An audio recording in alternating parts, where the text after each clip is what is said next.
Welcome and thank you for joining us. We are excited to record this presentation and to share our new guidebook on solar leasing for agricultural landowners. While the original focus of the guidebook was for landowners in the Pacific Northwest, much of the information in the guide is pertinent to farmers and ranchers across the US. So we are recording this webinar to make the information available to a larger audience. Solar leases can be quite complex, so we have a lot of information, and this webinar will last approximately 90 minutes. I'd like to take a moment to introduce myself, my colleague, and why we are hosting this webinar today. My name is Addie Candib, and I'm American Farmland Trust's Regional Director for the Pacific Northwest. I'm joined today by my colleague, who I'll let introduce herself. Hello, my name is Chantel Welch, and I am the Project Manager for the Pacific Northwest at the American Farmland Trust. American Farmland Trust is a national nonprofit that has been active in the Pacific Northwest for more than 20 years, advocating for farmland protection and supporting farmers to implement conservation practices. American Farmland Trust, or AFT's, mission is to save the land that sustains us by protecting farmland, promoting sound farming practices, and keeping farmers on the land. We know that solar has the potential to impact hundreds of thousands of acres of agricultural land, which I will address in a few slides. And with that in mind, we created a guidebook to help farmers and ranchers navigate the complex decisions around solar leasing on their land. We had two main partners in the creation of the guidebook. Farm Commons is a nonprofit that empowers agricultural communities to resolve their own legal vulnerabilities within an ecosystem of support. Farm Commons team provided the bulk of the material for the guide and served as the main consultant on all matters relating to legal tips, terms, and cases. Our other key partner was Oregon State University's New Ag Lab. New Ag stands for the Nexus of Energy, Water, and Agriculture. The New Ag Lab provided feedback specific to the agrivoltaic section of this guide, as they have been conducting field trials on agrivoltaic systems at their site in Aurora, Oregon. Additional support for the guide specific to the water rights appendix came from the Washington Water Trust and the Deschutes River Conservancy. And of course, we would be remiss to not mention that this project, both the guidebook and this webinar, is supported by a Western Extension Risk Management Education Center grant via USDA NIFA under the award number listed on the slide. You'll hear us say this a few times throughout the webinar because it's so important to our work. We're not here to advocate for how farmers and ranchers use their land. We are here to provide the tools that will help farmers and ranchers navigate this emerging field, as we know that solar development will put pressure on farmland. Our goal is to present a variety of opinions, information, and perspectives in order to help you make the best decision for your family and your land. At the end of this webinar, we hope you will walk away with a better understanding of solar leasing and knowledge of how to use existing resources such as our guidebook to help you come to a decision. As I mentioned a few moments ago, one reason that AFT is involved in solar is because of our research around the threats to agricultural lands in the Pacific Northwest. Farms Under Threat is our multi-year initiative to measure projected farmland loss in the contiguous United States. Last year, AFT released a report titled Farms Under Threat 2040, Choosing an Abundant Future. In this report, solar development for the first time is listed as an additional driver of farmland loss. I'll also note that solar development sits in a unique position in that it can be seen as both a threat to farmland and as a potential opportunity for farmers and ranchers through rental payments and agrivoltaics. We'll dig into that idea a little bit later in the webinar. Looking specifically at the Pacific Northwest, we know that between 2001 and 2016, the Pacific Northwest states lost nearly 230,000 acres of farmland to urban and low-density residential development, with more than half of that land considered to be the region's best land. Our latest research suggests that if development continues as is, Idaho will lose an additional 113,000 acres. Oregon will lose 109,000 acres, and Washington will convert 192,000 acres of existing farmland. That's a total of 414,000 acres of farmland in the Pacific Northwest that will no longer be available for future agriculture by 2040. These numbers do not include solar development, which was highlighted separately as it has potential to be a new driver for farmland loss, especially in the Pacific Northwest states, which have ambitious clean energy goals. Farms Under Threat projects the following acreage of farmland loss to solar development. About 27,000 acres in Idaho, 42,000 acres in Oregon, and 68,000 acres in Washington.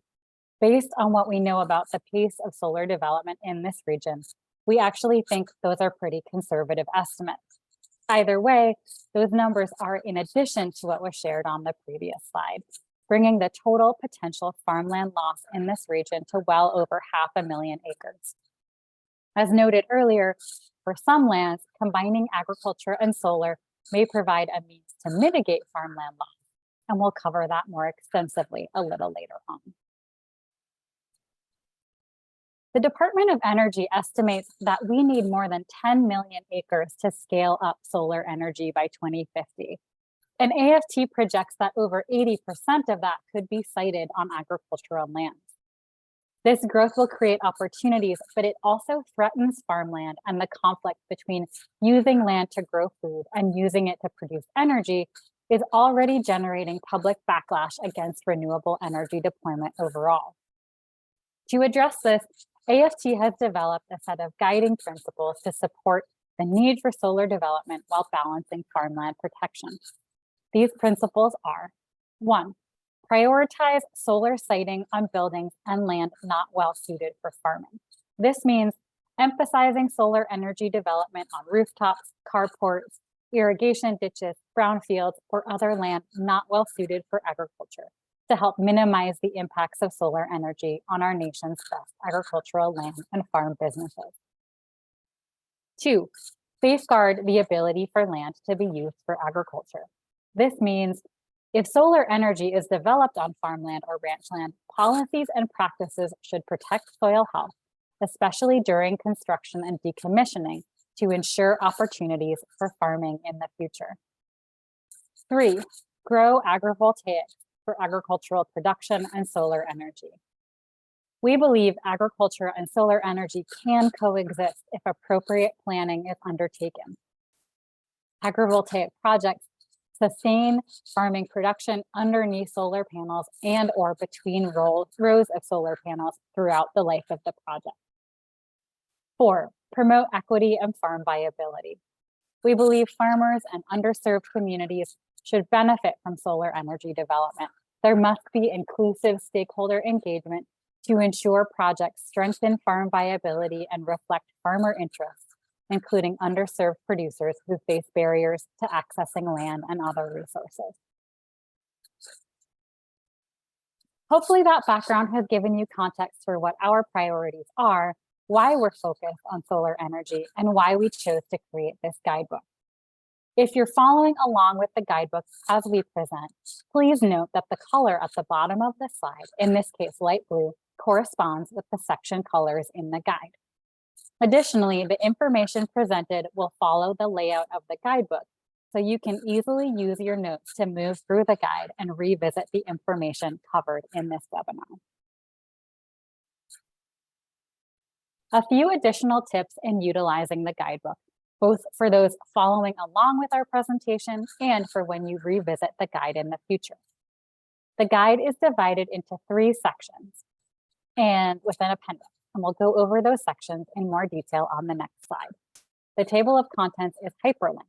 Just click on a section title and you will jump to that section in the guide. Each chapter includes references for that chapter as well as links to additional resources as applicable. You'll see these 3 icons throughout the guide. The green icons represent items that are legal in nature, either tips to help you navigate the process or facts for how the legal system works with reference to solar leasing.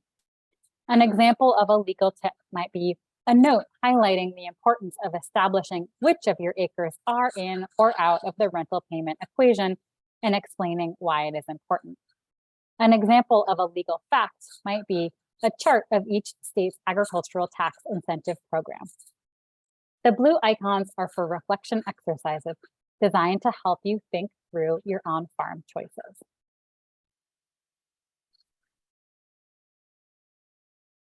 That covers the introduction of our team and the background of the guidebook. For the rest of this webinar, we will go through each section of the guidebook and break down the information. We will cover the basics of solar leasing, including the scale and length of solar projects, the various phases of the solar leasing process, and an introductory look at agrivoltaics. We'll talk about how to weigh financial opportunities, losses, and risks, and how to recognize impacts to agriculture and the land. The next section will cover the decision-making process, including how to have powerful and often emotional conversations with others, and identifying your non-negotiables when it comes to development and your land. Lastly, we'll talk a little about negotiation and navigation of legal documents, and we will highlight some additional regionally specific considerations. And now I'll hand the microphone over to Chantel for the first section of the guide.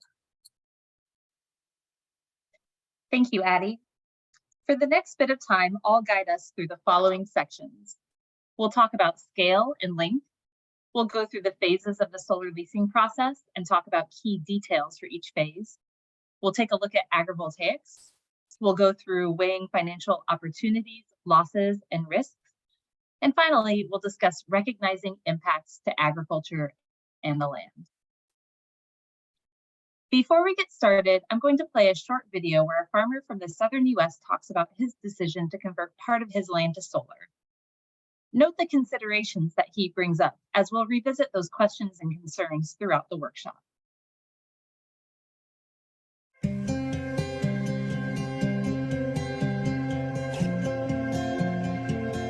Hello, my name's David Dunlow. I'm here at the Hemlock Solar Farm, and I want to talk to you a little bit about my experience with leasing my property to Hemlock for the solar farm.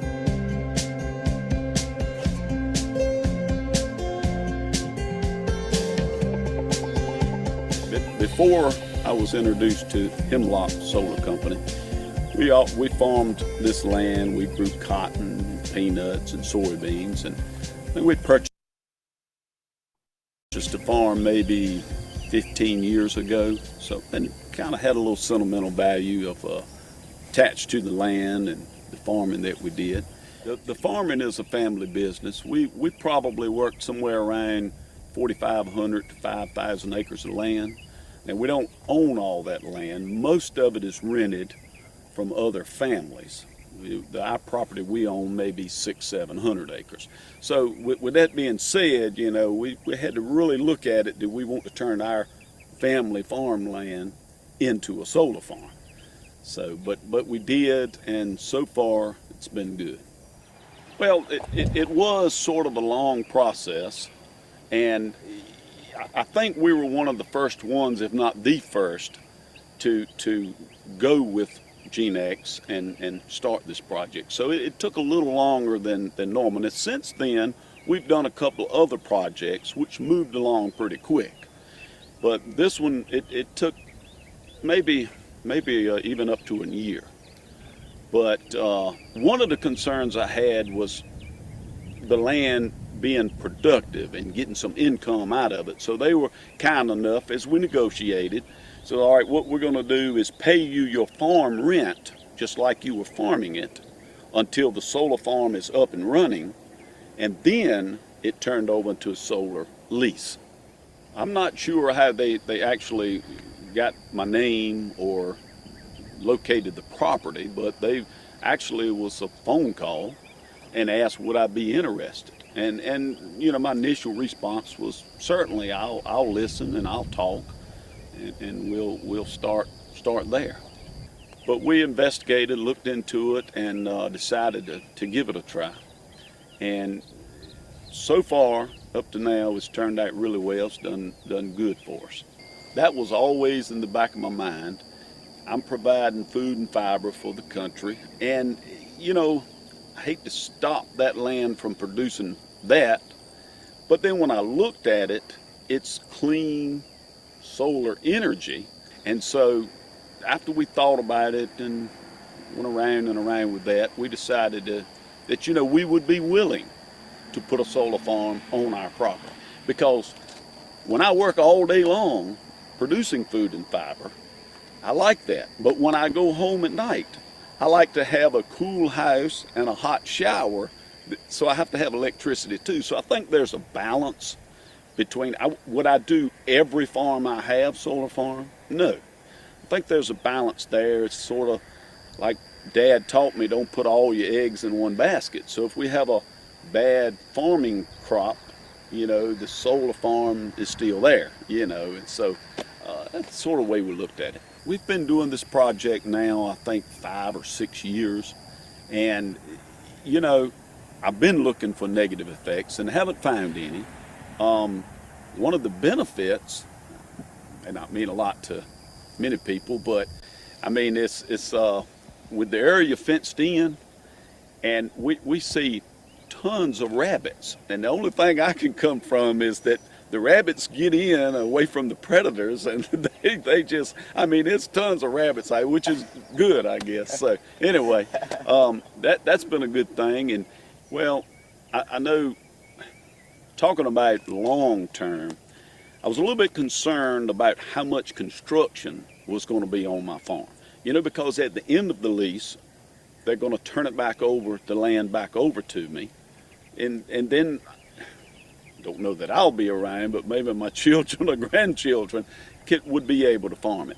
And I was pleased that it's basically just the solar panels. There's not a lot of cement slabs or construction that went on that would be hard to take down and go back to farming. I think it would be pretty simple to, once the lease is over, they pick it up, move along, and the land is right back to where it was, you know, before they came.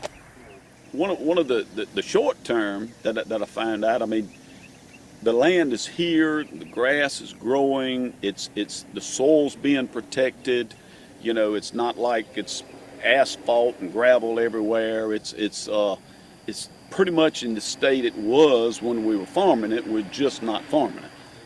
Like I said, we were one of the first ones, and so we did a lot of trials and errors. But one of the most important things we did was hired a good lawyer who was familiar with solar farms, and he kind of advised us as we went forward. And each time we got to a blocking point, GeneX was very willing to accommodate us and negotiate and work through those. For example, I was concerned about the county taxes, because with ag, county taxes is a little different rate than, say, solar farm. And I didn't want to have a great big tax bill every year. So we negotiated through that, which made us comfortable, and moved forward. So just those little things there, it just took time to get through, but we got through them. And so far, it's been good. It's been wonderful, and GeneX has done everything that they said they would do. So we're very pleased. They have done everything that they said they would do. While that video is still fresh, think about whether the farmer's concerns or questions resonate with you and how your operation is similar to or differs from the farm shown. Keep those considerations in mind as we move through the next few sections, and there will be opportunities for us to dig deeper into those topics. As we move into the solar sections, I'd like to start by making sure we're on the same page when it comes to the scale that we're talking about for solar projects. There's a lot of solar development going on. You may see it in the form of panels on your neighbor's rooftop, on a local business's car park, or covering large fields. In the most general terms, solar energy production can be divided into two types, behind the meter and in front of the meter. In a behind the meter setup, the solar energy generated by a solar energy system is primarily used by the home, building, or facility where it is located. The panels take in solar energy and convert it into the alternating current energy that is then consumed by the household. The components are situated behind the utility meter, hence its name.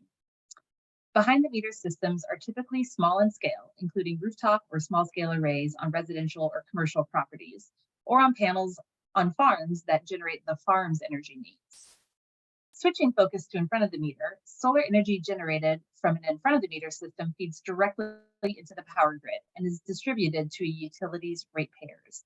So large-scale systems, including most panels that we see in fields, do not feed into a personal home electric system, but into the utility's transmission facilities. This type of solar energy system is also referred to as distributed generation. As I noted, in front of the meter systems are significantly larger in scale than behind the meter and include community scale or community solar, utility scale, and some commercial projects. And we'll look at each of those projects on the next slide. So the chart that you see on this slide is taken directly from the guidebook and references common types of solar systems. The first listed, personal use or net metering, is an example of behind the meter, while community, commercial, and utility scale are all in front of the meter. To start, community solar systems and arrangements can vary, but at the core, community solar is a way to share solar energy with homes and businesses in your community. Members buy or lease part of a large solar energy system located in their community. The energy from that system goes to the power grid, and participants typically pay a subscription fee and receive credits on their utility bill for the energy generated by the local solar panels through net metering. An example of this system in the Pacific Northwest would be a planned community that installs their own solar setup that feeds into the main power grid, but all of the residents in the community benefit through their subscription and ownership of the local system. Commercial projects are large-scale solar installations that are built off-site to generate power for a single commercial client. And some examples of large-scale commercial solar projects include installations built specifically to power the data centers of tech companies like Google, Meta, Microsoft, and Amazon. Finally, the type of solar that we're focused on today is in front of the meter utility scale solar, which refers to a project that generates electricity for the purpose of distributing it through a regional power grid. Power generated from these projects is typically greater than 5 megawatts. Utility scale solar facilities are connected to transmission facilities at levels greater than 100,000 volts. We're talking about projects that need significant scale in order to generate this much power. For reference, according to the Solar Energies Industry Association, to generate 1 megawatt of power, you need between 3.5 to 16.5 acres, depending on the location of the panels. And I'll talk more about why location matters in a bit. Sometimes a utility company will own and develop a utility scale solar project. Other times, projects are owned and developed by a private solar developer who bundles and wholesales it back to a utility provider. And as a reminder, as we mentioned earlier, the US Department of Energy has estimated that by 2050, 90% of solar energy will come from utility scale projects in rural communities. Many states have set ambitious energy goals, which translates to a lot of pressure for developers to find, secure, and develop land for renewable energy.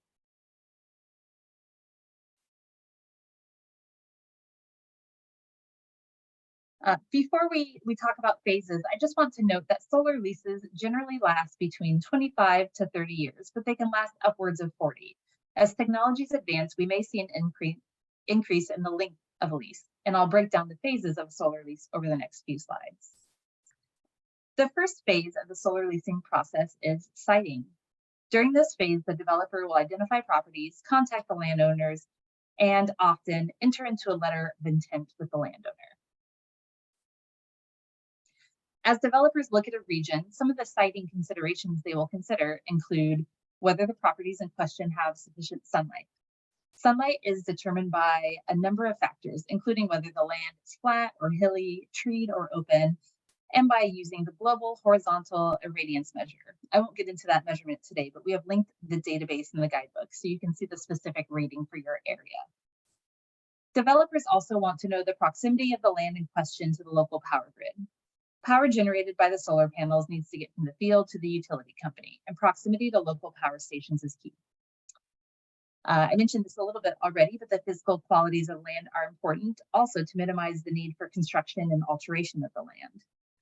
And finally, developers are going to know any legal hurdles that may impede the project. Is the land under an easement? Is it a critical habitat? Developers, like all businesses, have an eye on risk and want to minimize costly legal hurdles.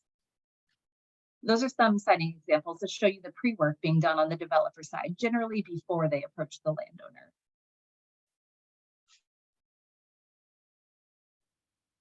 If your property meets the developer's criteria, they may reach out to you with a letter of intent.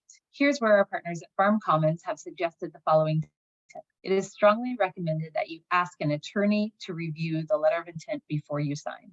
You should pay attention to exclusivity, meaning that you cannot engage with another solar competitor. Non-interference means that you must agree to give the solar developer access to your property so that they can conduct their due diligence. And confidentiality, which means that you cannot discuss the details with anyone except for your attorney.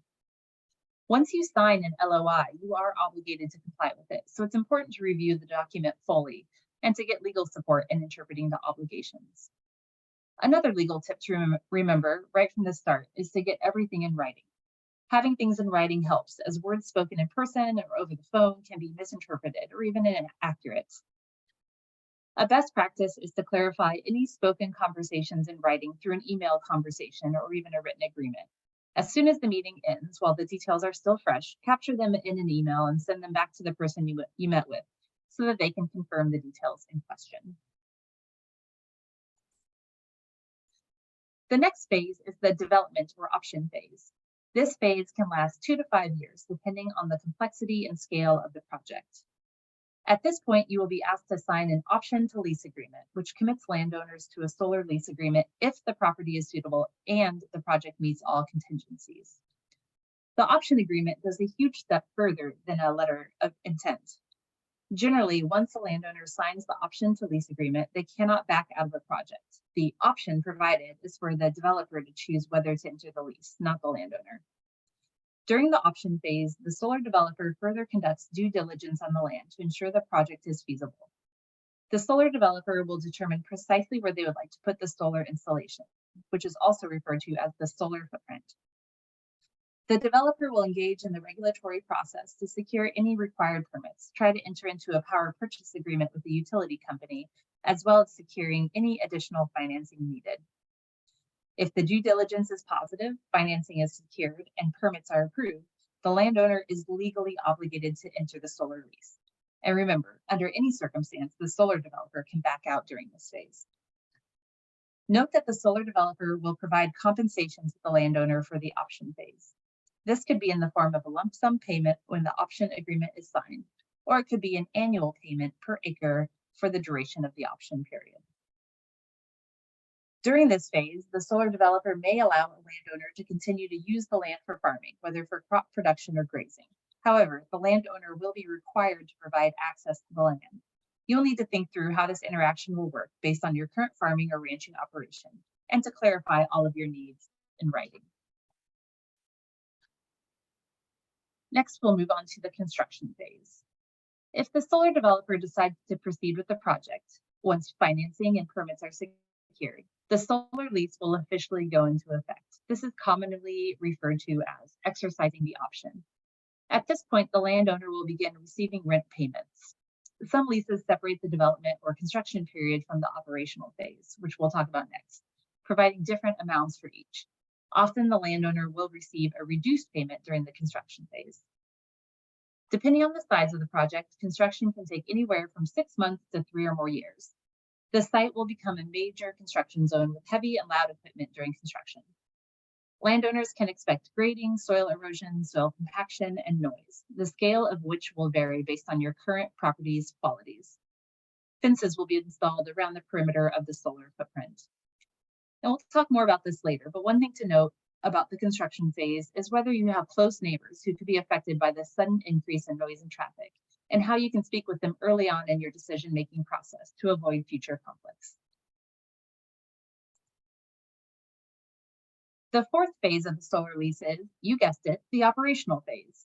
This is the longest phase of the process and the point at which the rent payments are the highest because you're finally producing power. Maintenance activities will occur regularly, and responsibility is generally entirely taken care of by the developer, including panel cleaning, equipment testing, maintenance and repair, and vegetation control.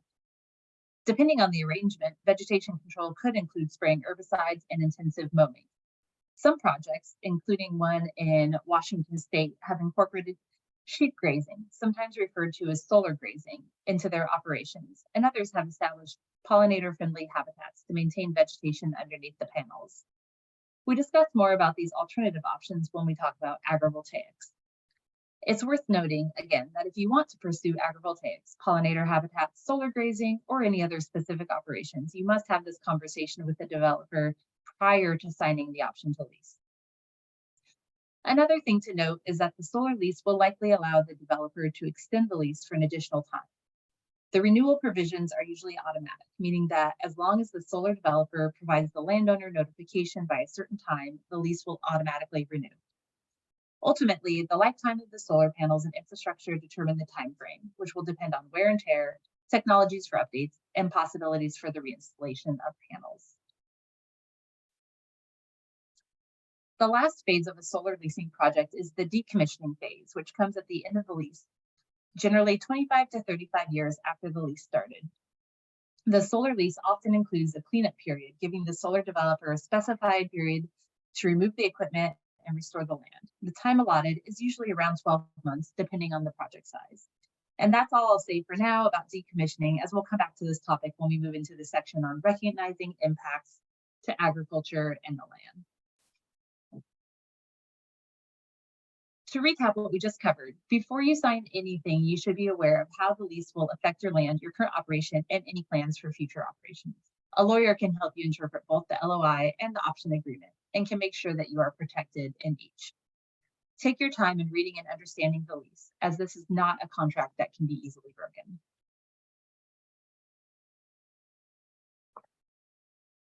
When the land underneath solar power generation is used for a secondary purpose, such as farming, conservation, or recreation, it's called dual-use solar.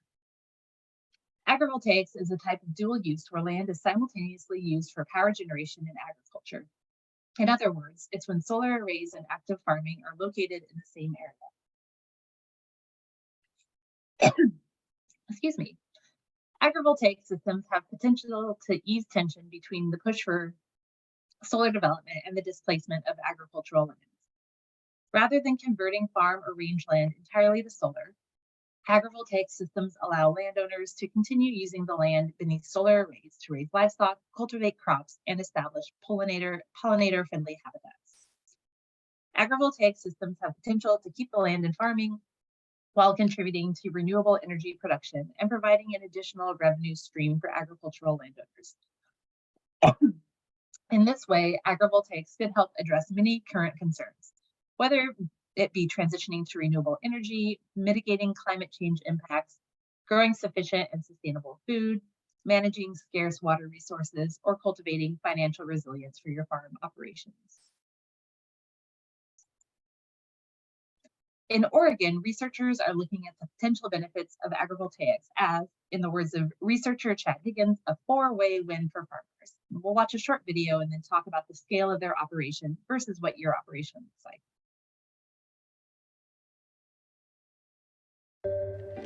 More energy from the sun hits the Earth every hour than humans use in a year. But if we want to up the use of that carbon-free power, we'll have to capture a lot more of it. That will take space, heaps of it. And finding space for solar arrays that doesn't sacrifice the environment or other things people care about, well, that is all science, no fiction.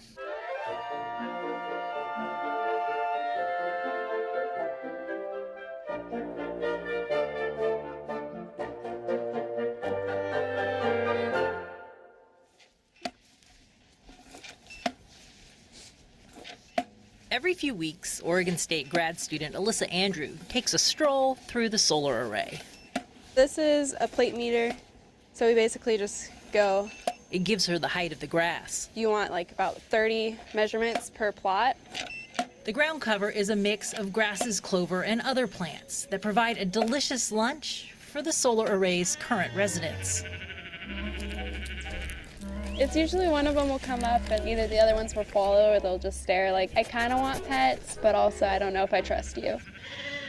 Andrew is studying pasture growth, water use, how quickly the lambs are growing, and if the panels cause them stress. Just from personal experience, they seem to like it better. And some of her results comparing this kind of pasture to open fields are surprising. Around the panels, the lambs chunked up fast, almost as fast as in the open. Plants underneath the panels tend to have higher leaf area, so that way they can capture more sunlight. So it had better nutritional values for them. The research is showing the untapped potential of what's been dubbed agrivoltaics. I spend a lot of my time thinking about what I can do that's transformational, that's not just a little better, something that's going to change the way we think. It's thinking that will eventually help make the most out of solar projects, like this one, already underway in Southern Oregon. We're working on something that I think can have a huge impact. Agrivoltaics pairs agriculture and solar power production to the mutual benefit of both. Think salt and caramel, gin and tonic, ranch and, well, anything. They're better together. Solar likes to be in places that have flat ground, plenty of sun, already ecologically disturbed, deep soils, close to an urban area so that we have access to markets and infrastructure. I just described agricultural land. Drive through a rural area and you've probably seen it. Farm fields that have been decommissioned and converted to solar installations. It's usually one or the other. But Higgins's research is showing ways of doing both together. I think the key words are more food, better food, less water, extra revenue for the farm. It's a four-way win for farmers. And it's a huge win for everyone else if it helps us stop burning fossil fuels. The solution to climate change is rural America. So how does all this agrivoltaic benefit happen? Well, solar panels can extend growing seasons for some crops by protecting them from frost in the winter and from the intense sun of summer. So you can push the seasons out in both directions when it's designed right. And while farmers would lose some plantable ground to the panels, they could make up for it by selling the energy. A guaranteed revenue stream that you can count on every year. But of all the benefits that agrivoltaic systems could provide, the impact on water use may be the most intriguing. If we were a big commercial operation, we wouldn't be doing it this way, but research is a little less efficient. Water is an issue. Our climate is getting hotter and drier, and if we want to continue to grow food and eat, that we need to look at alternatives. Garrett studies dry farming. That's growing crops without irrigation. This is Adirondack blue. I don't actually know what color it is on the inside. This is the first time we've grown it. Their harvest will show if dry farming different varieties of potatoes in the shelter of solar panels gives them any added boost. Potatoes are more shade tolerant than some other crops that love full sun, like tomatoes and squash and melons and dry beans and corn. Agrivoltaics pairs nicely with dry farming because the panels can reduce how much precious water is lost to evaporation and transpiration. You know, plant sweat. In the solar setting, there's definitely not just a shading effect, but a sheltering effect from the wind as well. And Garrett is finding some potato varieties are doing better around the panels than in full sun. But despite the promising results, agrivoltaics are not going to work for every crop and every climate. And big outstanding questions about grid access and upfront costs linger. We don't have to make it work everywhere. Right? We can pick and choose and pick the best spots. It's our universe to design. It's a universe built on science and technology that puts rural communities at its center. 10 years from now, 20 years from now, we'll have that. We'll have the designs. It won't be a research question anymore. It'll be a reality. And in agrivoltaics, Higgins sees a future that's bright enough to power the entire country.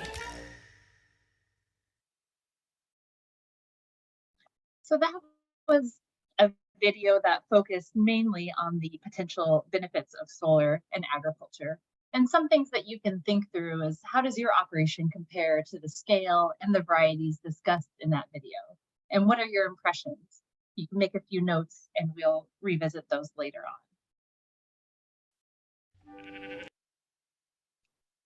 So now let's take a look at some of the risks and uncertainties of agrivoltaics as it is a new and emerging technology. We're still learning about the long-term impacts of agrivoltaics, including impacts from the installation and removal of equipment. Fundamentally, we encourage landowners to keep solar off of their best agricultural lands and to focus on incorporating it onto historically low producing areas. As described in our guidebook, combining solar and food production can be mutually beneficial. However, more research needs to be done to understand whether agrivoltaics, especially at utility scale, are feasible in all regions of the country. Potential benefits can include water conservation, temperature regulation, and protection from extreme weather, but they need to be researched and understood at scale before we can be certain that these assumptions are valid. Additionally, an agrivoltaic system designed for today may not meet the needs of a future farmer. Once installed on the land, the solar infrastructure cannot be changed, and it may limit what can be cultivated on the land in the future.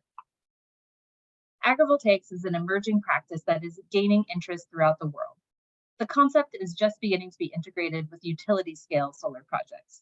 Ongoing research is being conducted that will help refine the technology, and we can expect to see many improvements and innovations in the upcoming years. And now I'll hand it back to Addie to talk about the next section on financial risks, opportunities, and threats. Thanks, Chantal. I'm going to dive into talking about the financial opportunities, losses, and risks associated with solar leasing. To organize the section, we've divided financial considerations into three broad categories: financial opportunities, financial losses and opportunity costs, and thirdly, financial risks. I want to be very clear that each category carries complexities and uncertainties that are greater than the scope of this guide.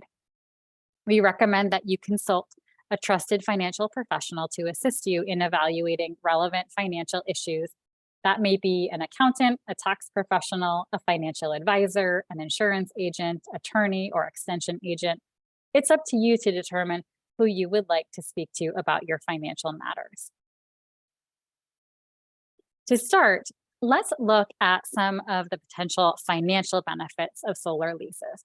As we mentioned earlier, the lease rates may fluctuate depending on which phase of the project you're in, with the highest rates connected to the fully operational phase. A legal tip of note here: the lease should clearly define the milestones for each phase so that you can easily determine once those milestones have occurred and when a new payment system is triggered. During the development phase, the landowner will generally receive a lump sum payment. There's potential for additional annual payments on a per acre basis, but those payments will typically be low, around 10% of the rent that you will receive during the operational phase. I'll note that, as we've recommended during the development phase, you will likely incur attorney costs and other professional fees related to negotiating the solar lease agreement. Many solar developers will provide compensation of a few $1,000s to cover attorney costs. Anecdotally, we've heard of farmers in the region who have had all of their legal costs covered by the developer. But you'll need to advocate for this and ensure that the compensation is noted and agreed upon by both parties before you sign any agreements. During the construction phase, it's typical that the landowner will receive annual payments on a per acre basis. Often, the per acre amount is higher during this phase than in the pre-construction phase. That said, the total acreage involved during the construction phase may be less than that of the pre-construction phase. And it's important to keep both factors in mind: a higher per acre amount, but less acreage when calculating financial projections. The most common payment structure during the operational phase is on a per acre basis. Keep in mind that solar energy development has the potential to generate higher revenues than agricultural production. Accordingly, a per acre lease rate should be higher than the market rate for agricultural leases in your area. Certain land characteristics can be used to negotiate a higher rental rate, as solar developers consider them more favorable. These include, but are not limited to, the proximity to transmission lines and a power station, proximity to other solar projects, minimal complexity and cost of preparing the site, and stability of regional weather. We go into more detail in the guide, but this is a good start to thinking about solar lease payments. Next, I'll talk about a few more opportunities. The first is solar tax incentives. While federal tax incentives for solar array purchasing exist, as a landowner leasing land for a solar project, these incentives do not extend to you, but to the developer who owns the solar panels. However, knowing the state and federal tax incentives for which the solar company is eligible will put you in a better position to negotiate the rental rate. This is especially the case if you can negotiate royalties or profit sharing. The next one here is agrivoltaics income. By choosing to pursue dual use or agrivoltaics, you gain the opportunity for additional income during the operational phase of the solar lease. Keep in mind that it may take some time to establish financial gains from the agrivoltaic operation, depending on the state of the soil during the construction phase, the chosen agrivoltaic system, and the arrangement. As a benefit to the developer, an agrivoltaic arrangement that retains agricultural use might also be looked upon more favorably in the permitting process. And you can use this data to negotiate a higher rental rate. Whether for grazing, cultivating crops, or maintaining pollinator habitat and apiaries, either you can manage the agrivoltaic operation yourself, or you could sublease the land within the solar footprint to another farmer. I put this in all bold in my notes because it's so important. If you want to pursue agrivoltaics, whether at the outset or in the future, it is crucial to include clear terms in the solar lease agreement that reserve these rights for the landowner.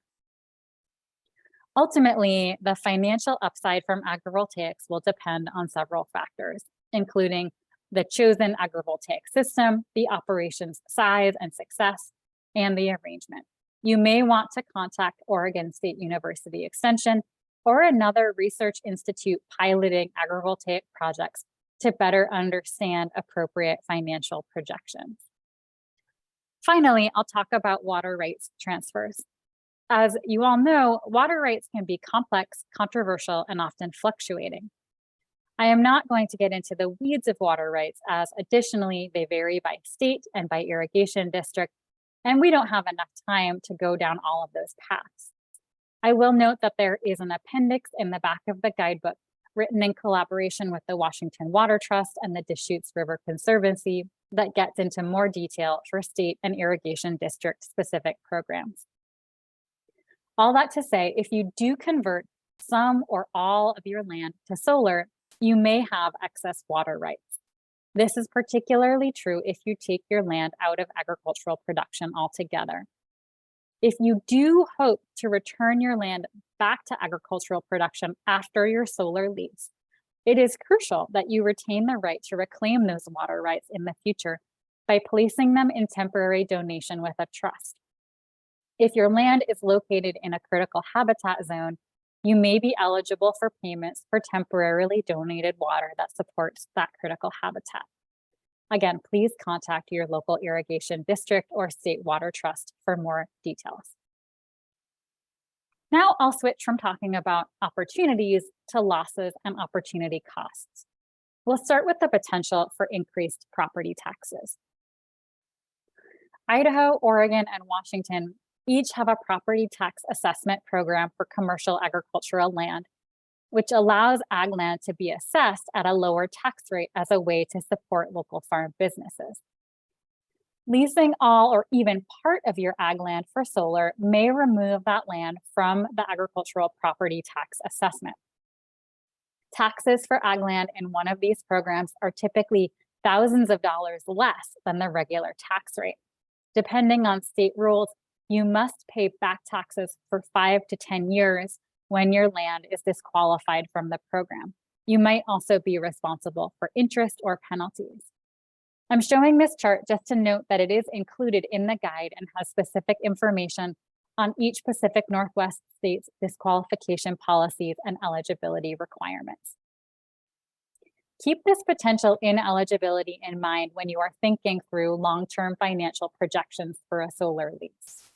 You want to calculate the fees and costs that will accrue due to removing your land from the special agricultural tax program. After the solar lease ends, it could take several years to reestablish your land as agricultural and qualify for the program again. You can use this increased cost when negotiating the lease terms. For example, ask the developer to cover the back taxes, any additional interest or penalties, and the increased property taxes you will be assessed during the lease period and several years after decommissioning to provide sufficient time for you to reestablish agricultural use. And remembering back to the video that we watched at the beginning of the session, the landowner in the video made reference to having conversation with the solar developer about the increased property taxes. That said, there's no guarantee that the developer will agree to these terms, so it's up to you, the landowner, to decide whether this is a deal breaker. Next, we'll talk a little bit about losses. Converting agricultural land to solar production will most likely impact the land's eligibility for federal and state agricultural conservation programs. For example, there are several USDA programs, including the Conservation Reserve Program, the Reserve Enhancement Program, and the Agricultural Conservation Easement Program that do not allow for utility scale solar panel placement. You should note that cost shares for agricultural infrastructure through the USDA's Environmental Quality Incentives Program, or EQIP, may also be impacted if the land is converted to solar.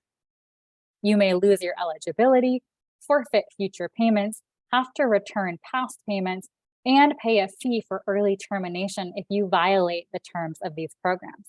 And you may no longer be eligible for state-specific agricultural conservation programs. We recommend that you discuss your plans to enter into a solar lease with the appropriate agency early in the process to determine what, if any, implications there will be. Again, to the extent that you will lose your eligibility and incur early termination costs, you may be able to negotiate a higher rental rate or receive some compensation. You'll want to consider the loss of income from stopping or reducing your current farm operation, and whether the income generated by the solar lease will equal the loss of operational income. One consideration might be increased operational costs if you continue farming part of your land as your costs remain the same, but your scale decreases. It can be helpful to plan your goals and vision for your farm operation, including what crops, improvements, and structures you will need, and identify the most optimal location. You can then more accurately evaluate financial projections for your farm operation, along with those for the solar lease. If there are third parties with legal rights or interests in the property, you'll need to consider whether they will need a buyout, if their contract prevents you from entering a solar lease, etc. Some opportunity costs to consider. Any existing or anticipated future leases, any existing or anticipated future hunting agreements, any existing or anticipated oil, gas, or mineral agreements, any easements tied to your property, including utility, conservation, or farmland preservation easements. You'll want to consider whether you have an existing or anticipate a future mortgage on the property. Mortgages typically have provisions prohibiting the landowner from granting a long-term legal interest to another party or requiring the landowner to seek permission before doing so. By entering a solar lease, you may trigger these provisions. If this were the case, the lender could declare a default and demand full payment of the mortgage balance. It's best to discuss the proposed lease with your lender at the outset to understand and mitigate the financial implications of entering into a solar lease. Finally, you'll want to consider the following risks as you make your decision and negotiate your lease. The first is liability. Leasing land to a solar developer presents numerous liability risks. A few examples. Someone could get hurt by solar array equipment or vehicles. The solar array equipment could be damaged. Farm structures or irrigation infrastructure could be damaged. A neighbor could file a nuisance lawsuit against you because of the glare or noise. These risks are managed by purchasing specific liability insurance to cover potential losses, including fair indemnification clauses in the solar lease agreement, and paying meticulous attention to details during the lease negotiations. The next is decommissioning. You will want to ensure the project's removal or decommissioning is adequately funded at the outset. The cost of decommissioning is high as it includes the removal and disposal of the panels, the removal of any other infrastructure, and the return of the land to its previous state. You can require the developer to set aside funds to cover the costs of decommissioning the project and remediating the land. Bonding and protection is highly recommended and should be a top priority during initial negotiations. The lease agreement could require that these funds are set aside in escrow or a surety bond. Your state might have specific laws requiring the solar company to purchase a decommissioning bond. The next risk pertains to solar company bankruptcy. Many solar companies are entrepreneurial startups, and as with all startups, the nature of the industry holds a risk that the company may become insolvent or bankrupt. It's critical to do your due diligence at the outset to explore the financial viability and reputation of the solar company. There is the possibility that the solar company abandons the project during construction or once the solar arrays are installed. There's no guarantee that another solar company will purchase the assets. This is another critical motivation for negotiating a strong lease that includes protections if the lease is transferred, and for decommissioning funds set in escrow at the start. The last risk I'll talk about is the future value and sale of your property. Another factor to consider is what happens if you want to sell your property. It's difficult to know whether the solar lease will increase or decrease the value of your land in the future, given market fluctuations for agricultural land, coupled with the uncertainty of future energy production. The solar lease will run with the land, so if your land is transferred, whether through sale or inheritance, the lease remains in place. If you plan to leave your property to your heirs, you may want to speak to your accountant or estate planner for a better understanding of the implications the solar lease may have in this process.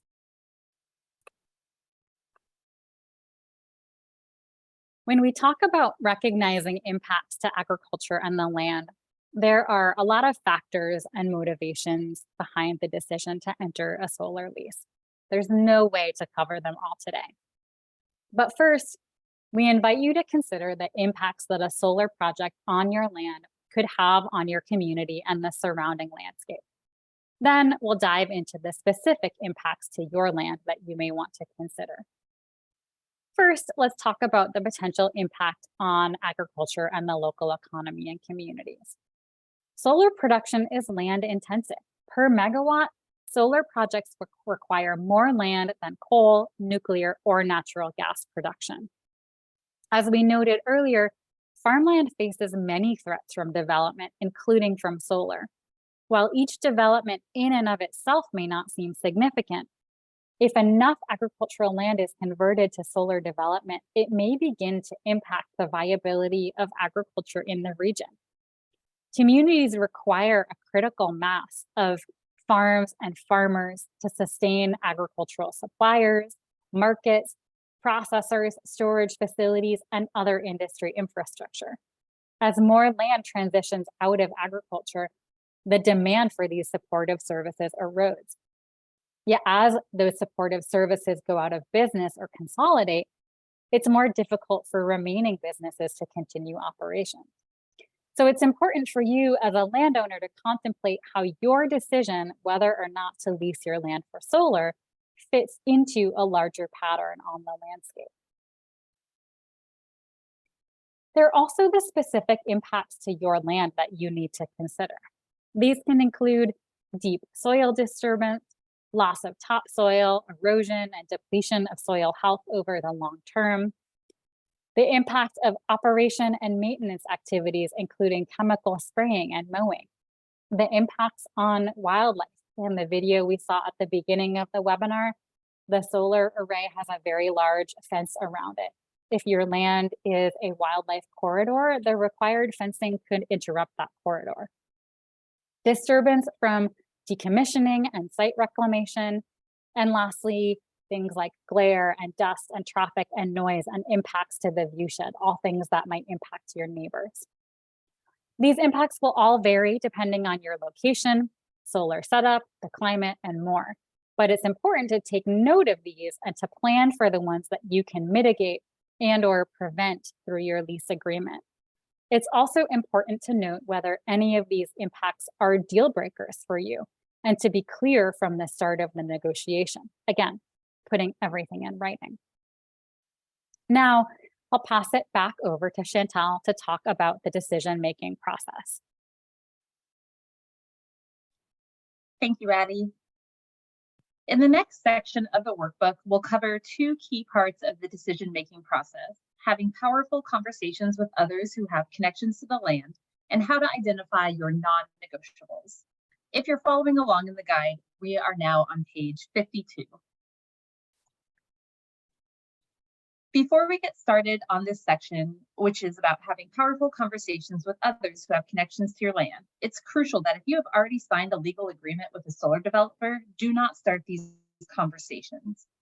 Typically, solar lease agreements, including the letter of intent and option agreement, constrain landowners to a confidentiality agreement. You will need to consult with your attorney before you talk to anyone about the details of your legal agreement.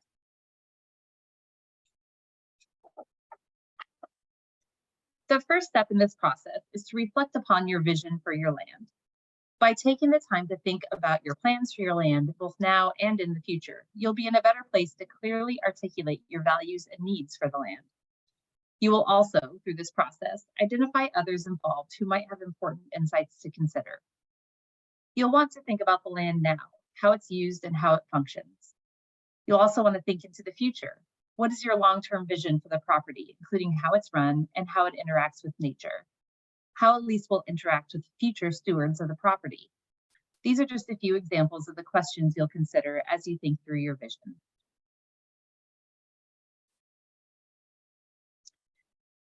Next, expand upon that list of people who have a connection to your land. Some people to consider are co-owners or business partners, family members and successors to the land, and neighbors and community members. And note that this is not a comprehensive list, so you should take the time to think through other connections that are important to you and your community. Each of these audiences may need to have the solar development conversation tailored a little differently. For example, with family members, the conversation will likely need to take into consideration any possible success and transfer of the land. Are the successors hoping to farm the land? If so, will this lease impair their ability to run the future farm? Alternately, when speaking with neighbors, landowners should be prepared for negative and positive reactions. Your neighbors may have concerns about noise during the construction process, about changes to the viewshed, glare from the panels, and more. And you should note that these reactions could be made public through the regulatory process. For each neighbor, we encourage you to consider whether, how, and when to notify them personally about the solar lease.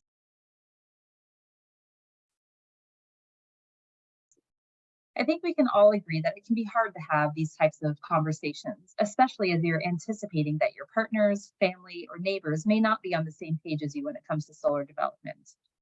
Something to keep in mind throughout this process is that hard conversations are often the pathway to deeper understanding and connection. When engaging someone in a conversation about a solar lease, you may disagree with their stance. One tip is to listen with an intention to understand their perspective, rather than to try to persuade them towards your vision or conclusion.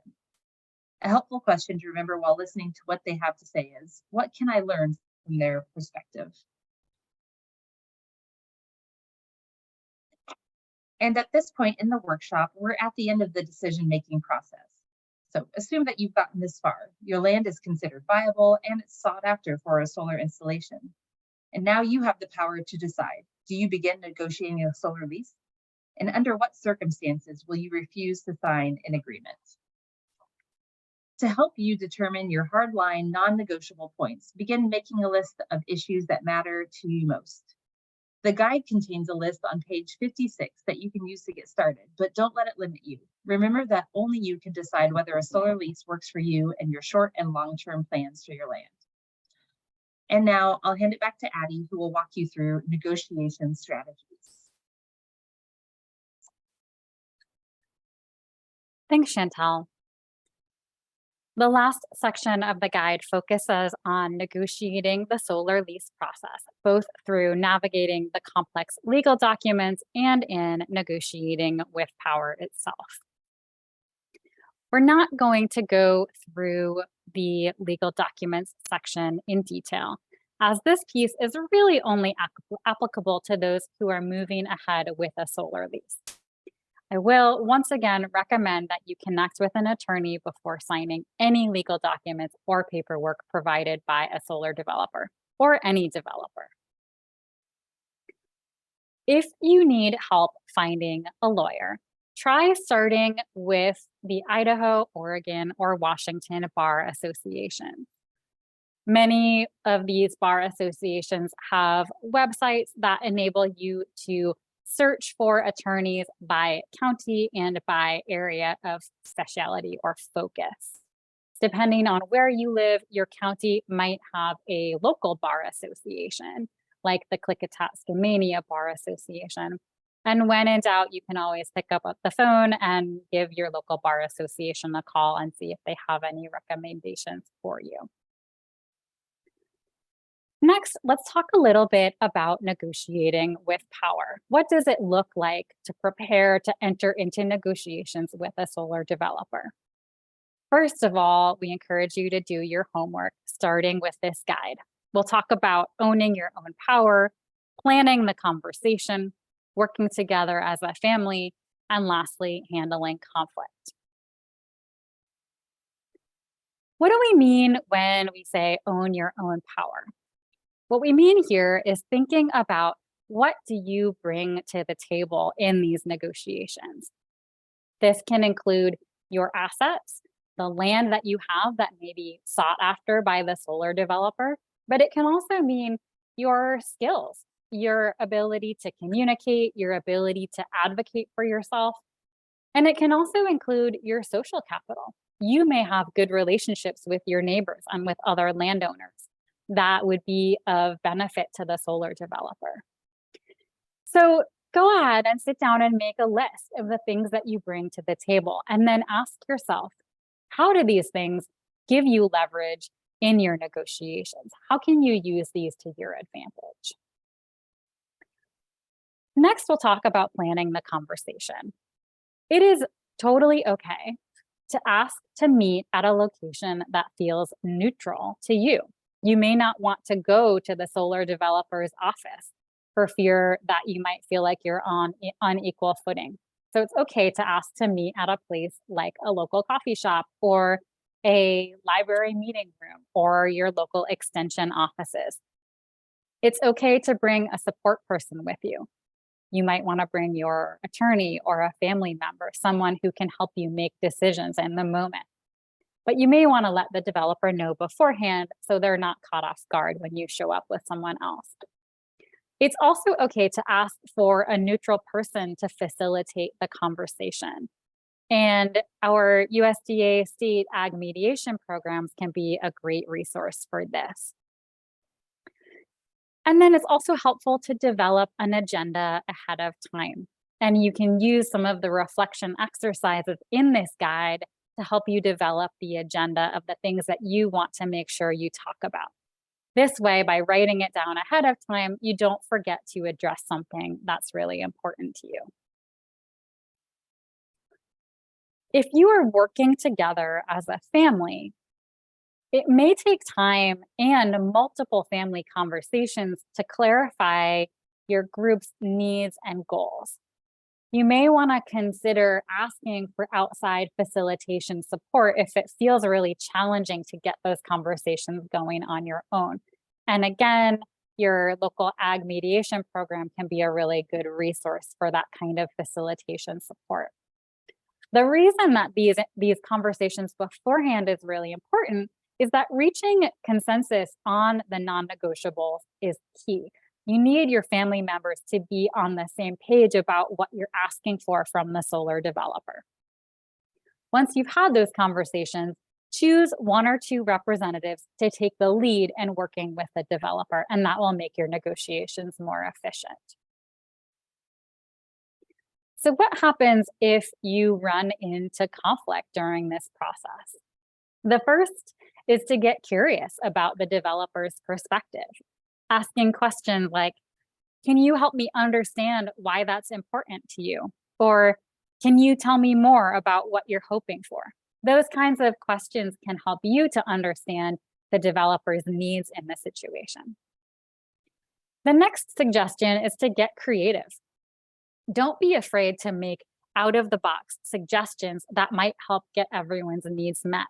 I think this suggestion is especially relevant if you're talking about negotiating a lease that contains provisions for agrivoltaics. Agrivoltaics is a rapidly evolving space, and it's a great space to be thinking creatively. It's okay to take a break and ask for more time. A strong lease that you can feel confident in will take more than one conversation.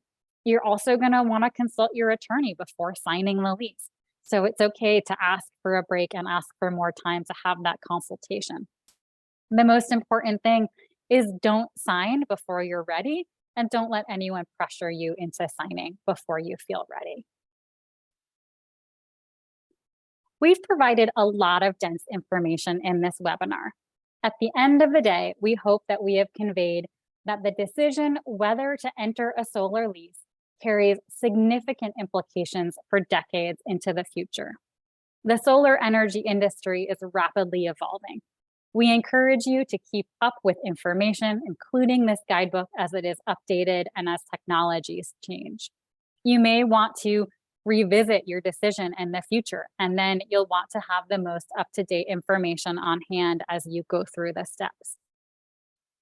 We want to stress that your decision should not be made in isolation. Seeking the advice of professionals, particularly an attorney, is critical.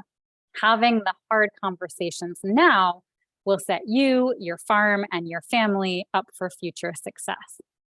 And finally, the more diligence and time you take in gathering information, identifying critical issues, having conversations with those involved, and taking time to develop a negotiation strategy, the greater chance your ultimate decision will be what's best for you, the land, and others impacted now and into the future. Please do not hesitate to reach out to our team at American Farmland Trust if you have questions about this guide, would like us to come deliver this presentation to your group, or are looking for technical assistance in making a decision about implementing solar on your farmland. Thank you.